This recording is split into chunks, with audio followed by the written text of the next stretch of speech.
Everyone, कैसे आप सभी। आई एम श्योर कि आप सभी ठीक होंगे और आपके एग्ज़ाम्स भी अच्छे से चल रहे होंगे। ठीक है, तो चलिए हम आज का वीडियो स्टार्ट करते हैं। आज की वीडियो में हम डील करेंगे हमारे मेडिकल सर्जिकल का एक क्वेश्चन जो है मायोकार्डियल इन्फॉक्शन। ठीक है, तो ये क्वेश्चन है वो प्रीवियस ईयर में पूछा गया था कि इसकी डेफिनेशन और इसके क्लिनिकल मैनिफेस्टेशन एंड डायग्नोसिस बताइए। लेकिन हम जो है इस क्वेश्चन को पूरा डील करेंगे। Definition, etiology, risk factors, clinical manifestation और diagnostic evaluation with nursing diagnosis and health education. Okay, तो जो लोग चैनल पर नए हो वो लोग चैनल को सब्सक्राइब कर ले और अपने दोस्तों के साथ शेयर करें और वीडियो को लाइक करना बिल्कुल ना भूलें। तो चलिए स्टार्ट करते हैं। तो सबसे पहले देखिए कि मायोकार्डियल इन्फ्रैक्शन होता क्या है। तो जो दो मायोकार्डियल इन्फ्रैक्शन है ये दो वर्ड से मिलकर बना हुआ होता है। फर्स्ट तो myocardial, that means muscles of heart, मतलब हार्ट की जो मसल्स होती है उन्हें मायोकार्डियम बोलते हैं। ठीक है, हार्ट में तीन टाइप की मसल्स होती है, पेरिकार्डियम, मायोकार्डियम और एंडोकार्डियम। ठीक है, और इन्फ्रैक्शन दैट मीन्स कि ऐसी प्रोसेस जिसमें सेल्स डेड हो जाती है। क्यों डेड हो जाती है? जब वहाँ पर ब्लड का सप्लाई प्रॉपरली नहीं हो पाता है, दैट मीन्स कि वहाँ पर ब्लड का सप्लाई नहीं हो रहा है, तो वहाँ की जो सेल्स है उन्हें ऑक्सीजन नहीं मिल पा रही है, जिसकी वजह से सेल डेड हो जाती है, सेल नेक्रोसिस हो जाती है।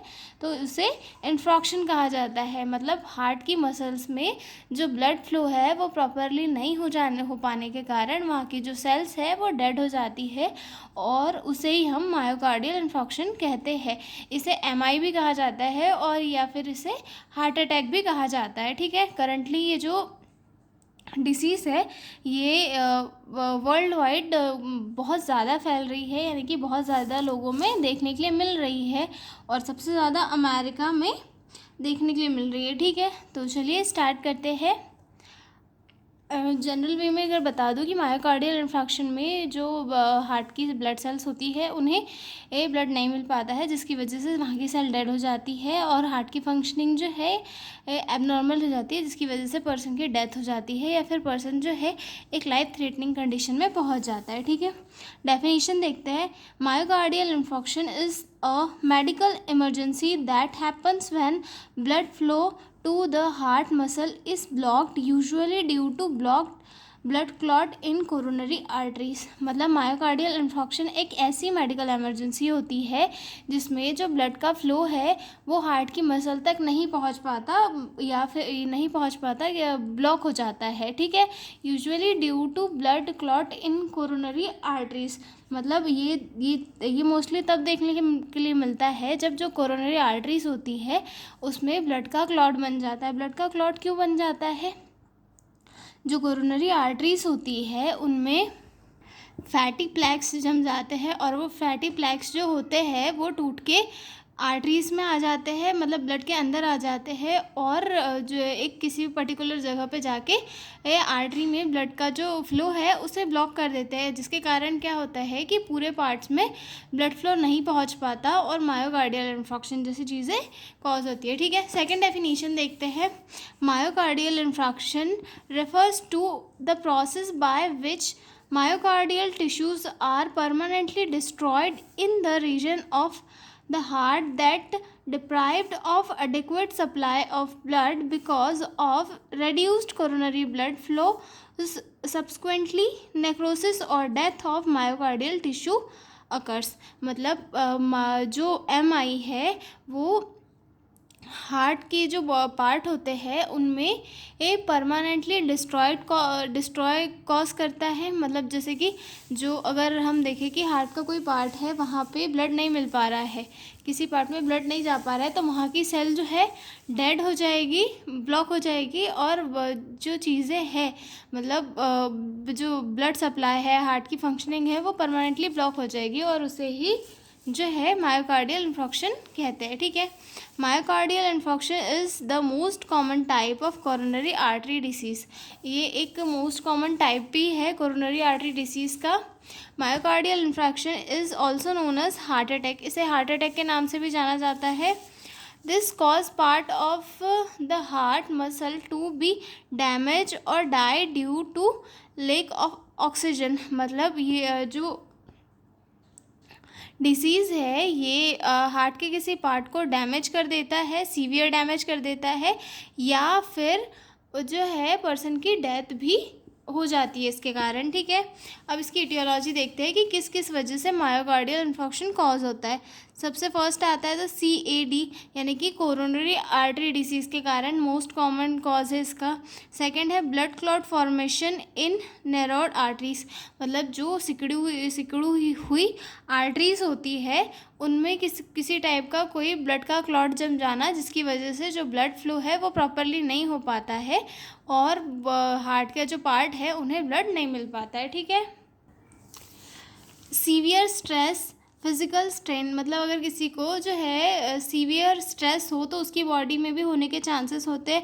High cholesterol and fat deposits plaque in arteries, मतलब अगर किसी की बॉडी का कोलेस्ट्रॉल एकदम हाई हो और उसके जो फैट है वो आर्टरीज के अंदर डिपॉजिट हो जाए, मतलब फैटी प्लैक्स जो होते हैं वो आर्टरीज में आ जाए तो भी मायोकार्डियल इन्फेक्शन कॉज होता है।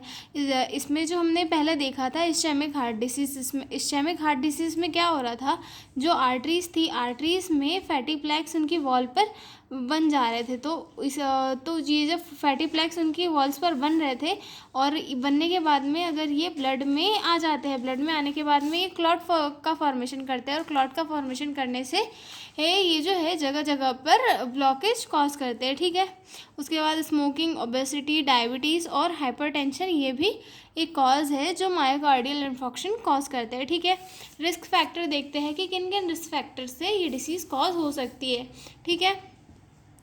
पहला है high blood pressure, second high cholesterol, फिर smoking, diabetes, obesity, lack of exercise,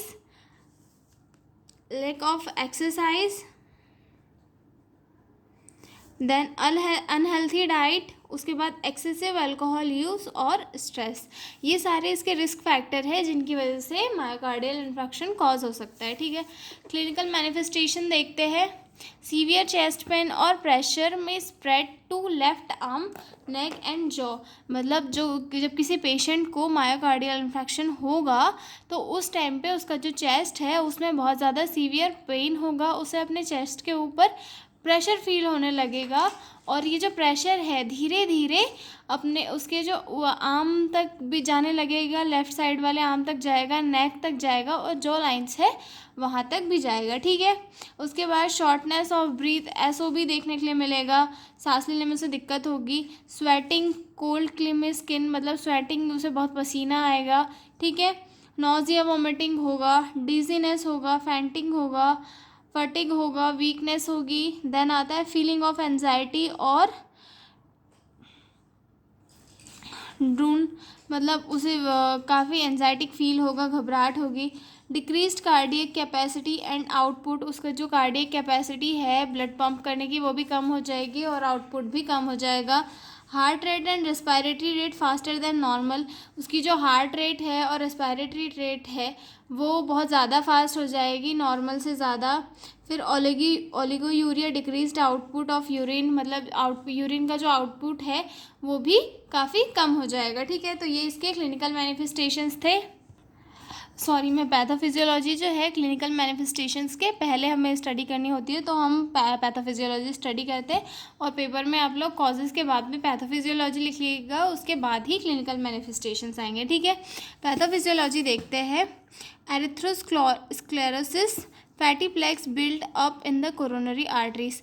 एरिथ्रोस्क्लेरोसिस that means कि फैटी प्लैक्स का atherosclerosis that means fatty plaques और कोलेस्ट्रॉल का बिल्डअप होना हमारी कोरोनरी आर्टरीज में, जिसकी वजह से क्या होता है, ये जो प्लैक्स है वो एक टाइम के बाद में ये धीरे धीरे रप्चर होते हैं, मतलब उनका इरोजन होता है, मतलब टूटते हैं और धीरे धीरे क्या होते हैं, ये जो क्लॉट है उनके फॉर्म में बनते हैं, ठीक है। फिर ये ब्लड क्लॉट यानी कि थ्रम्बस का फॉर्मेशन करते हैं और फिर धीरे से जो आर्टरी होती है, आर्टरी की में जो ब्लड सर्कुलेट होता हुआ रहता है उसमें जाते हैं पोर्टल और complete blockage of coronary artery, मतलब ये धीरे धीरे जो है ब्लड का क्लॉट बनाते हैं, ब्लड का क्लॉट बना के जो है ब्लड का जो सर्कुलेशन है उसे ब्लॉक करते हैं। Reduced blood flow to heart muscles ischemia, मतलब इसके बाद क्या होता है कि जो ब्लड का जो फ्लो है वो धीरे धीरे कम हो जाता है, जो इस्चेमिया कॉज करता है, ठीक है। Lack of oxygen hypoxia to heart cells, मतलब अगर ब्लड का फ्लो नहीं होगा जिसकी वजह से क्या होगा, हार्ट में जो है ब्लड का ऑक्सीजन की कमी हो जाएगी, ब्लड सेल जो हार्ट की सेल्स है उन्हें ऑक्सीजन नहीं मिल पाएगी। हार्ट मसल इंजरी और डेथ, इसके बाद क्या होगा कि हार्ट की मसल्स को जो है ऑक्सीजन नहीं मिलेगी, ब्लड नहीं मिलेगा, तो उसकी वजह से उन्हें ऑक्सीजन नहीं मिलेगी, जिसकी वजह से सेल्स जो है वो डेथ होने लग जाएगी, और सेल के डेथ होने से मायोकार्डियल इन्फॉक्शन जैसी डिसीज़ जो है कॉज होगी। इजी वे में हम एक बार फिर से देख लेते हैं। एथेरोस्क्लेरोसिस दैट मीन्स कि फैटी प्लैक्स का बिल्डअप होना कोरोनरी आर्टरीज में। फैटी प्लैक्स या फिर कोलेस्ट्रॉल के जो प्लैक्स होते हैं वो कोरोनरी आर्टरीज में इस फॉर्म में, ये जैसे यहाँ पे जो है ये फॉर्म होंगे, ठीक है। ये फैटी प्लैक्स है, ये यहाँ पर फॉर्म हुए, उसके बाद धीरे धीरे इनमें इरोजन या फिर इनका रप्चर होने लगेगा। अब इनका रप्चर होगा तो धीरे धीरे ये क्या होगा, सर्कुलेशन जो ब्लड इसमें बह रहा है उसके अंदर आ जाएंगे। अब इसके अंदर आएंगे धीरे धीरे, तो उसके बाद क्या होगा कि धीरे से ये एक बड़ा क्लॉट बनाएंगे। बड़ा क्लॉट बनाएंगे तो ये जहाँ पे आर्टरी नैरो होगी वहाँ पे जाके ब्लड फ्लो को ब्लॉक कर देंगे। यहाँ पर जाके अगर ये ब्लड फ्लो को ब्लॉक कर देंगे तो यहाँ इसके आगे जो पार्ट है वहाँ पे ब्लड नहीं जा पाएगा, और वहाँ पे ब्लड नहीं जा पाएगा तो वहाँ की जो सेल्स है उनमें धीरे धीरे डेड होने लग जाएगी, और डेड होगी तो नेक्रोसिस होने लग जाएगी। और इसी कंडीशन की वजह से क्या होगा कि पर्सन की बॉडी में मायोकार्डियल इन्फेक्शन कॉज होगा या फिर हार्ट अटैक कॉज होगा, ठीक है। आगे देखते हैं इसके डायग्नोस्टिक इवोल्यूशंस। डायग्नोस्टिक इवोल्यूशंस में फर्स्ट है हिस्ट्री कलेक्शन, देन सेकंड है फिजिकल एग्जामिनेशन। हिस्ट्री कलेक्शन में उसकी पूरी हिस्ट्री लेंगे कि पेशेंट जो है स्मोक तो नहीं करता है, अल्कोहल तो नहीं करता है, या फिर उसकी फैमिली में कोई स्ट्रेस तो नहीं है, या फिर फैमिली डायबिटीज़ तो नहीं है उसे, या फिर और सारी जो उसे प्रीवियस कोई सर्जरी हुई थी, या फिर हार्ट से रिलेटेड अदर कोई डिसीज़ है, ये सारी चीज़ें जो उस हिस्ट्री में कलेक्ट करेंगे। उसके बाद आता है फिजिकल एग्जामिनेशन पे, पेशेंट का head to toe physical examination करेंगे। उसके बाद इलेक्ट्रोकार्डियोग्राम में जो पेशेंट का एबनॉर्मल हार्ट रिदम्स है उन्हें चेक करेंगे। Detect abnormal heart rhythms show changes in the heart electrical activity caused by damage, मतलब जो डैमेज कॉज हुआ है मायोकार्डियल इन्फेक्शन के कारण उसे हम डिटरमाइन करेंगे इलेक्ट्रोकार्डियोग्राम के द्वारा, ठीक है। चेस्ट एक्सरे करेंगे। चेस्ट एक्सरे क्यों करेंगे? To rule out other cause of chest pain, size and shape of heart and lungs, मतलब अदर किसी रीज़न से तो जो है मायोकार्डियल इन्फेक्शन नहीं हुआ है ये चेक करेंगे, और जो हार्ट का शेप और साइज़ है उसे चेक करेंगे, ठीक है। उसके बाद आते हैं इकोकार्डियोग्राम में क्या होगा, अल्ट्रासाउंड होता है इसमें हार्ट मोमेंट, पंपिंग और एक्शन को चेक किया जाता है। Areas of the heart not contracting properly due to damage, मतलब उन एरियाज़ का भी पता लगाया जाता है जिनमें ये जो है प्रॉपरली मोमेंट नहीं हो रहा है, प्रॉपरली वो जो कॉन्ट्रैक्ट नहीं हो रहा है उनका पता लगाया जाता है, ठीक है। और कहाँ कहाँ पे डैमेज हुआ है ये भी देखा जाता है, ठीक है। कोरोनरी एंजियोग्राफी, कोरोनरी एंजियोग्राफी में क्या होता है कि कार्डियक कैथेटराइजेशन किया जाता है। इसमें क्या होता है कि to directly see the blockage of coronary artery, इसके अंदर जो है कोरोनरी आर्टरी में कहाँ ब्लॉकेज है उसे डायरेक्टली ये किया जाता है।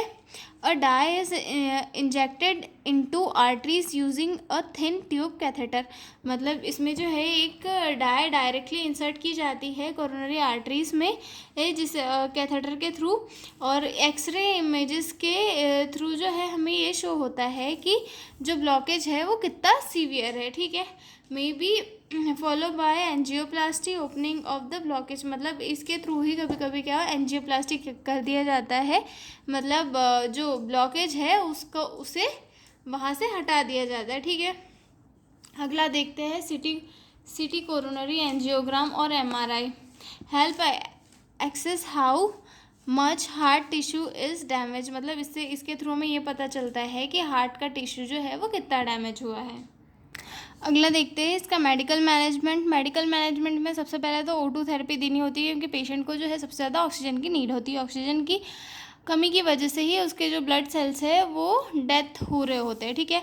Oxygen therapy improves oxygen to ischemic heart muscles और इम्प्रूव मायोकार्डियल ऑक्सीजन सप्लाई। अगर पेशेंट को हम O2 थेरेपी देंगे तो जो पेशेंट है उसकी जो हार्ट की मसल्स है वो इम्प्रूव होगी और वहाँ पे ब्लड सप्लाई अच्छे से हो पाएगा, ठीक है।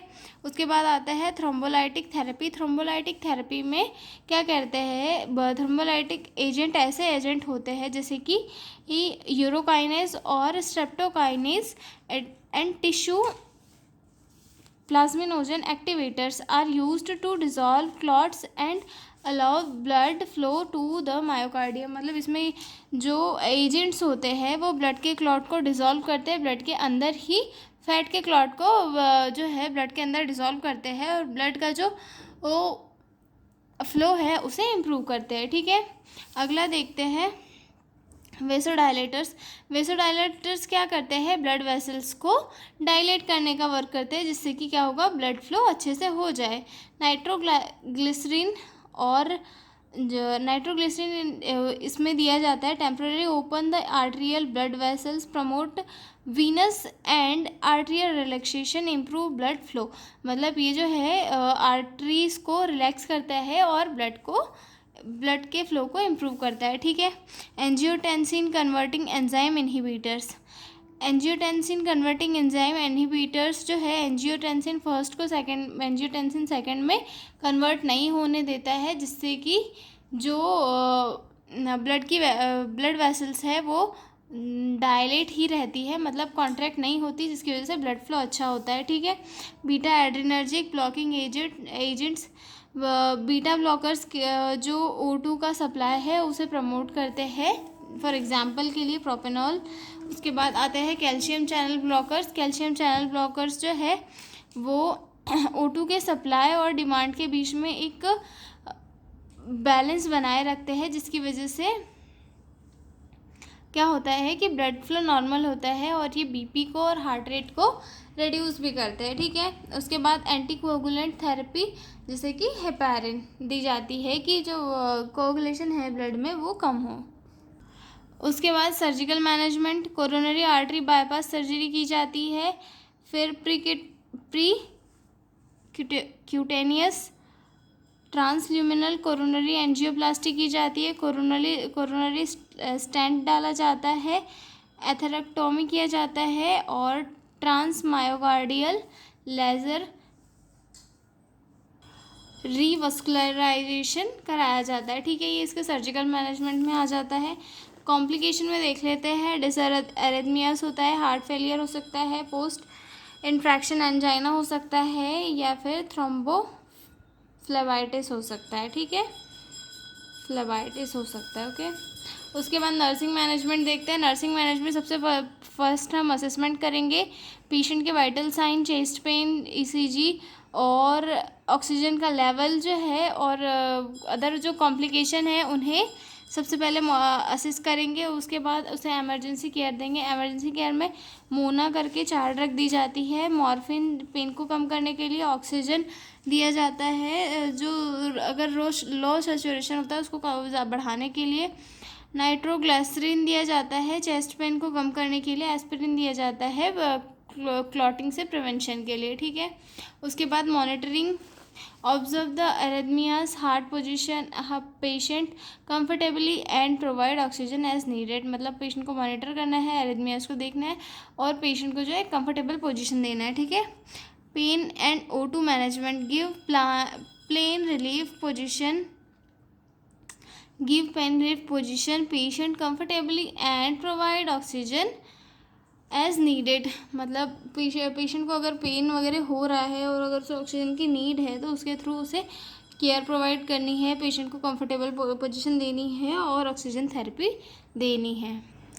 अगला देखते हैं मेडिकेशन। मेडिकेशन में जो है जो फिजिशियन के द्वारा जो भी मेडिसिन प्रेस्क्राइब की गई है वो देनी है। Administered prescribe drug like antiplatelets, beta blockers, stents, AC inhibitors, ये सारे जो ड्रग है एज प्रेस्क्राइब्ड बाय फिजिशियन हमें पेशेंट को देनी है। फिर आते हैं साइकोलॉजिकल सपोर्ट देना है पेशेंट का जो एंजाइटी स्ट्रेस है उसे कम करने के लिए। उसके बाद कॉम्प्लिकेशन का प्रिवेंशन करना है, जैसे कि फर्दर जो पेशेंट को कॉम्प्लिकेशन होगा उसे प्रिवेंट करना है।